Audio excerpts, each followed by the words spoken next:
Hello সবাইকে, কেমন আছো সবাই? আশা করি খুব ভালো আছো, আর আমিও খুব ভালো আছি। রথযাত্রায় অগ্রিম শুভেচ্ছা জানাচ্ছি।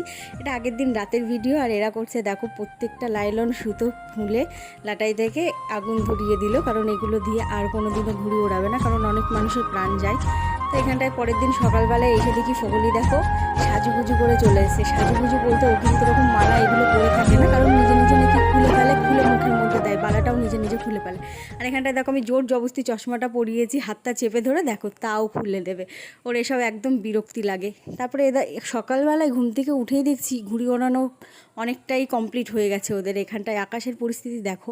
তারপরে বিকালবেলায় যখন ছাদে আসলাম দেখেছো মানে বাজ পড়াতে আমার হাতের মধ্যেই ফোনটা কেঁপে উঠলো। তারপরে বারে বারে আকাশের দিকে তাকাচ্ছিলাম আর ভাবছিলাম ঠাকুর কেন আজকের দিনটা বৃষ্টি হবে, একটু মেঘলা ওয়েদার থাকুক যাতে সবাই ঘুড়ি ওড়াতে পারে, তা না বৃষ্টি হওয়ার কি দরকার, এটাই বারে বারে ভাবছিলাম। আর মনকে বলছিলাম যে বৃষ্টি তো নামবেই। দেখো বলতে বলতেই ঝমঝম করে বৃষ্টি চলে এসেছে। আর দেখো বৃষ্টি হলেও কিন্তু গরমটা একটুও কমছে না, গরমটা যেরকম সেরকমই থাকছে। তারপরে দেখো এরা বৃষ্টি কমার পরেই একদম ছাদে চলে গেছে ঘুড়ি ওড়ানোর জন্য। আর এবছর আমি তো খুবই মিস করলাম, কারণ আমি ওদের সঙ্গে তিনতলায় যাই গিয়ে ঘুড়ি ওড়ানোর দিকে। আর ওই দেখো ও কিন্তু ওখান থেকে নাচ করছে যাতে আমার মনটা না খারাপ হয়, ওই জন্য হাসাচ্ছে। আর এখানটায় দেখো ওই ঘুড়িটা আমি ভাবছিলাম বোম হয়ে হয়তো আমার ছাদের ওপরেই পড়বে, কিন্তু একবারও সেটা হয় না, আমি প্রত্যেকবারই আশা করে থাকি। তারপরে সন্ধ্যাবেলায় আমি রেডি হয়ে গেলাম, কারণ শাহ আমাকে নিয়ে যাবে রথের মেলাতে। তো অনেক দিন পরে রথের মেলায় যাব, রথের মেলায় বলছি, অনেক দিন পরেই আমি রাস্তাতে ঘুরতে যাব, এটাই ভেবে আমার খুবই ভালো লাগছিল। কারণ ঘোরার মতো কোনো অনুষ্ঠানও পাচ্ছিলাম না, ঘোরার মতো কোনো যাওয়ার জায়গাও ছিল না। আর বৃষ্টিটা হয়ে সবথেকে বেশি ক্ষতি হয়েছে ব্যবসাদারদের, কারণ একদম দোকানের সামনে দিয়ে কাদায় ভর্তি হয়ে গেছিলো, যার কারণে কাস্টমাররা দাঁড়াতেও পাচ্ছিল না, সবাই জুতো কাদা হয়ে যাওয়ার ভয়ে দাঁড়াচ্ছিল না, আমি সেটাই দেখছিলাম। আর বাচ্চাদের কিন্তু সবথেকে বেশি মজা কী বলো, কারণ ওরাই কিন্তু মেলাটাই আনন্দ করে, নাগরদোলনায় ওঠায়, এই সমস্তগুলো কিন্তু ওদের জন্য। মেলা তো আমরা শুধু ভিড়ে ঠেলাকুতো খেতেই যাই, আর কি কোনো কিছু নেই।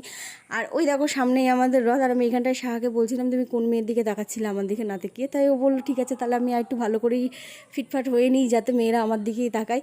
তারপরে এখানটায় এত খেলনার দোকান, এত সাজার জিনিসের দোকান, কিন্তু আমি দাঁড়াতেই পারি না, আমাকে দাঁড়াতেই দেয়নি এই ভিড়ের জন্য। আর খাবার দোকান তো আমি কিচ্ছু খাইনি, কারণ এত ভিড় আর খেতে হবে আমাকে একাই, তার জন্য আমি আর খেলাম না, স্কিপ করে গেলাম। আমি বাজারে এসে আমাদের এখান থেকেই খাবো, তাছাড়া দুটো জায়গায় ইনভাইটও আছে আমাদের।